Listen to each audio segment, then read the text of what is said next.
Hello, and welcome to another episode of the Starchild podcast. This is episode 30, I believe.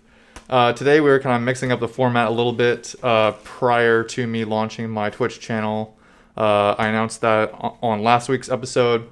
I will be streaming 3 days a week for a few hours over on twitch.tv at official Starchild, so go over there and follow me there. You can find all of my content and links to everything on my website, starchildgallery.com. Today, I have one of my oldest, dearest friends, Keenan, on the podcast, who recommended I watch Phantom Thread, the Paul Thomas Anderson movie that I reviewed in last week's episode. And today, I am going to call him and hopefully, if everything works, get him on. So this will kind of be the new format where I have guests on as well as reviewing films and just talking about various other pop culture topics.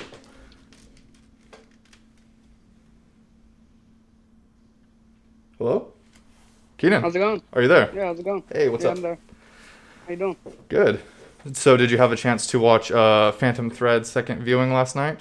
I did. I rewatched it. Is there anything that you picked up on? Because watching a movie a second time, you always kind of pick up something different. So did you pick up anything new this time around? I sort of. I didn't. I don't know if I picked up anything new, but it certainly became clearer to me what PTA was going after. Share screen. Do you see that up on your... I just clicked share screen. Do you see that up on your Skype? No. Well, what if I do this now? Do you see that? No. Oh. What? Oh, there it is. Yep, I see you. You see that? Yeah. Okay. Well, let's just do that then. You're looking at my Right. my recording Yep. stuff. So say that again. What did you see the second time? It just became clear to me what PTA was after, and it really is just a Another simple... psychotic character. It's, after seeing all of his movies about psychos, it's starting to make me think that he's kind of on someone's wanted list. I don't think any of them are psychos any more than we all are. I find it all highly relatable. Yeah. I highly relate to it. Well, that psycho that I'm referring to is probably that, the inner demon in us all, really, that we have and all try to manage as best we can, really. Well, and just like how dysfunctional because relationships are dysfunctional. They really are, but we're drawn to them, and they can allow us to change, and it can allow us to let go of our baggage. And what's his name? What's the character's name? Daniel Woodcock? Day-Lewis? Yeah. Reynolds Woodcock. Yeah. He does not want to change, but... Right. He likes his olive oil, goddammit, and he's going to have his olive oil, goddammit. Fucking psycho. Are you a secret agent? Do you have a gun? Now just talking about all of Paul Thomas Anderson's characters, it does make me think that, yeah, he explores that inner demon in us all, and his characters, to various degrees, either can manage that demon or they just let that demon rip. And there are demons like I'm sure you and I could both relate to the speech in There Will Be Blood, where he talks about how he just wants to destroy people. Remember, with his brother, and he's just like, I always want to win. Yeah, like that's a demented little speech he gives, but I mean, we can relate to that, or I can relate to that at least. Sure, especially being born in America, you're kind of born into this competition rat race already, Yeah. Another thing I wanted to touch on other than that movie was, a lot of people are discussing moving out of LA, as far as I can tell on a lot of the podcasts. I'm just wondering if you think that this might be another kind of early 1970s Hollywood renaissance where they kind of clean house from the old Hollywood, you know, and kind of start to hire more independent creativity. What do you think about that? More creative directors and I mean, I yeah, like that was a great renaissance that happened in the '70s, where because the studios would just push out movies like a factory, and it wasn't. I mean, there are some good ones, but not a lot. Like they were pushing out a lot of movies in that era, and percentage wise, maybe like 0.5% of them are actually legitimately a good movie. But I don't see any signs that. I mean, we still have Marvel superhero movies. Like yeah, but they I don't don't have see. a well, I guess they have a studio, Disney, but you know, it seems like Netflix, Yeah, HBO, Amazon, these are kind of the new studios that's true. that are That's true. funding. But you know, Disney does have a lot of power now. But I mean, now that Hollywood is kind of more spread out, you know, it's decentralizing in my opinion, where people are able to make movies really all over the world. A weird place is New Zealand. Actually, New Zealand has a fairly large studio down there that was started with Peter Jackson. You know, after Lord of the Rings, he's just like, why do I need to go to Hollywood to make my movies when I could just, you know, make them down here? So he just kind of went the Kubrick way and opened up his own studio and had his own equipment. And speaking of Kubrick, today is actually his 92nd, what would be his 92nd birthday. So happy birthday, Stanley Kubrick. You crazy fuck. Talk about psycho directors. It's also 100 days to election day. So Jesus.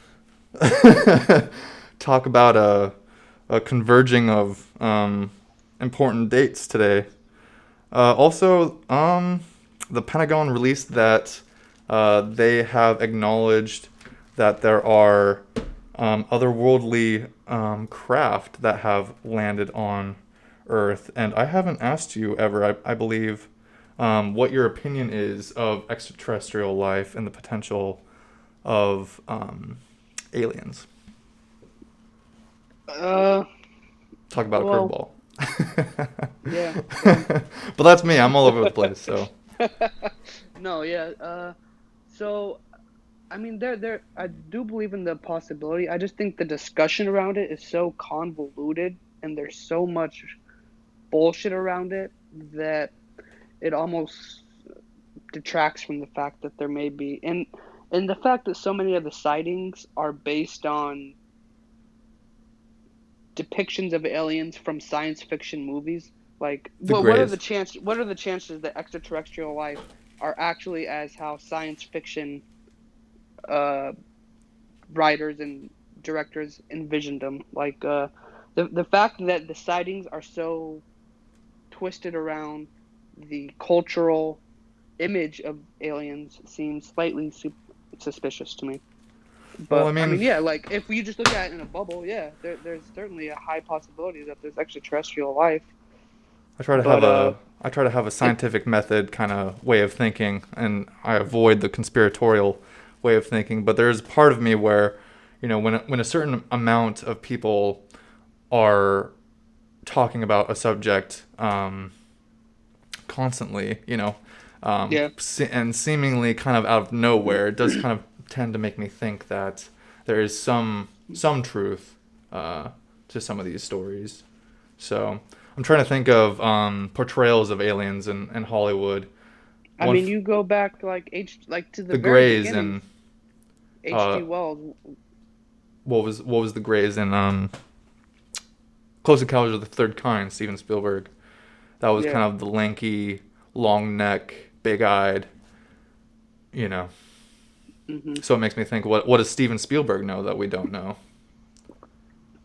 nothing. You heard it, folks. Steven Spielberg knows nothing. Oh, hang No, on, you're but kind of glitching a like little for bit. example, flying. Stay Yeah. still. Don't move too much.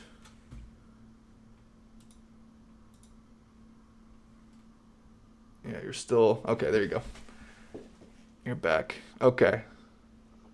But like flying saucers was imagined by people, and then all of a sudden people started seeing them. Like Hmm. it just seems suspicious to me that the cultural, like I don't know. Do you think it could have been I, kind of a black operation, a black funded operation where a different department of the government discovered a potential, UFO aircraft? Because I mean, there are branches of the government that aren't actively communicating with one another, so they could I mean, potentially kind of convolute some classified information that they really weren't supposed to know. yeah, there is this conspiracy, and I don't even know if conspiracy is the right word because it does sound fairly plausible that the government has manufactured this UFO conspiracy in order to hide the fact that what people have actually been seeing has been government uh, doing these incredibly questionable uh, weapons testing and stuff like that. Like the government is more than happy to allow the public to think that what they're seeing is UFOs, when in reality the UFO or the government is uh, experimenting with weapons and uh, so. How far ahead do you think the government actually is technologically than civilians are?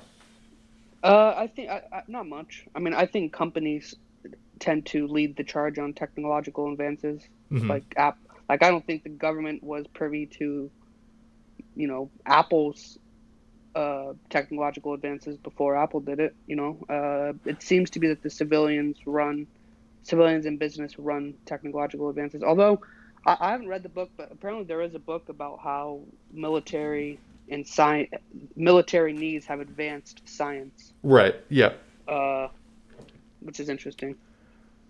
Yeah. Wasn't that actually Yeah, who a was Neil, that? Neil Tyson book?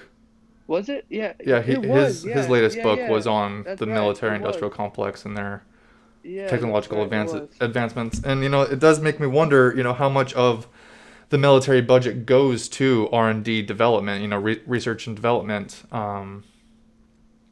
scientists, coming up with new technologies. Their contracts with Microsoft and Amazon, Microsoft Yeah. developing the HoloLens and augmented reality. Have you seen those goggles before? Kind of a Microsoft version of Google Glass in a way where they create. It's not a virtual reality, but it's an augmented reality. Have you seen those? No.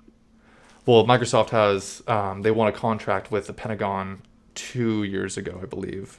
They won the contract over Amazon to develop new various technologies for the military and the military weapon systems. And one of them that was released was the HoloLens into the public. It's not for public consumption, but it is similar to the Google Glass. If you've seen that before, it's pretty cool. Check it out. What was the other thing?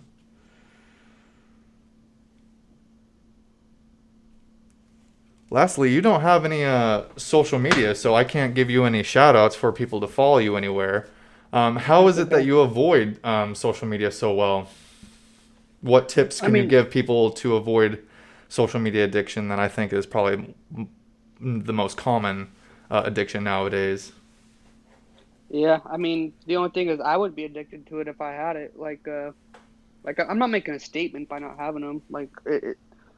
I know. I just know that when I do have it, it's not. It's. I know my brain, and I don't like that, so I avoid it. Yeah. And I've got other addictions that aren't healthy. Um, but Hmm. I'm old enough to know that there's no reason to get into a new one. And like I like social media. I see the attraction to it, and I see the utility of it for Hmm. certain. I definitely see the utility of it, and I am missing out on some things because of it, but yeah, not much. Yeah. I got a phone. I can call people. Well, I think that's awesome because So I can't say the same. I'm still trying to kick my social media addiction just by being on it less and less. yeah, Ways that I kind of observe myself interacting with it negatively is I feel my heart rate go up Yeah. when I'm on it, and increasing your heart rate and your blood pressure up and down all throughout the day cannot be good for you years on end. Yeah. I don't think they've done studies on social media addiction quite yet, but that's around the corner, and I don't think the results are going to be good. So that's good that you're staying off of it. So thank you so much for joining me on the program. Yeah. You're my first guest officially, and hopefully a long line of good guests coming very soon. So thank you so much for Cool. coming on. Yeah. Absolutely. Yeah, I'll talk to you again soon.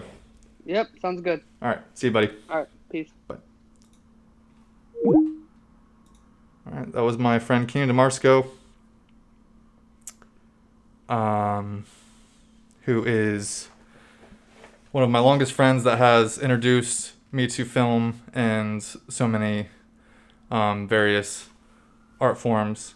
And I hope all of you take steps to reduce your time on social media.